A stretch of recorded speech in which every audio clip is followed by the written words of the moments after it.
Hello, good day everyone. Nice to see you all grade 5. I am teacher Ella, your teacher in Mathematics 5.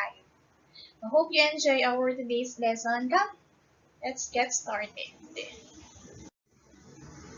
Okay, for today's lesson, we are going to talk about addition and subtraction of fraction. But first, bago tayo magsimula, alamin muna natin ano nga ba ang fraction. Alam ko naman na ito ay naituro na sa inyo ng grade 4 kayo. A fraction represents a part of a whole. Lalo na yung nakikita nyo dito, yung sa picture ng cake. Yung cake in-slice into 4. Kaya each part ay nagtitake ng 1/4. Okay, a fraction has two parts, the numerator and the denominator. Yung number sa taas, which is 3, is our numerator. And ang number naman sa baba, ang tawag natin ay denominator. Yung kulay green, that is a fraction bar, which separates the numerator from the denominator. Now, let us proceed on addition of fraction. Okay, so for our first example, 3/15 plus 2/15.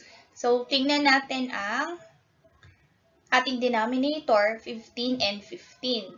So, sila ay magkatulad kaya ang tawag sa kanila ay similar fraction.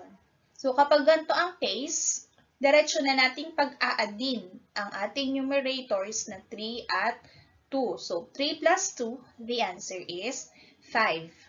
Sulat natin dito. Then the fraction bar.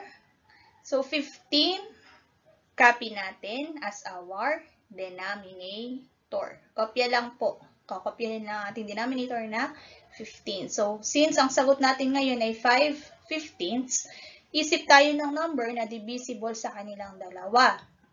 Okay, so si 5 ay divisible kay 5 at sa 15. Kaya i-divide natin siya parehas kay 5.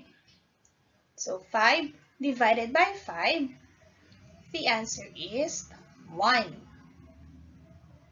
And 15 divided by 5 is 3. So, since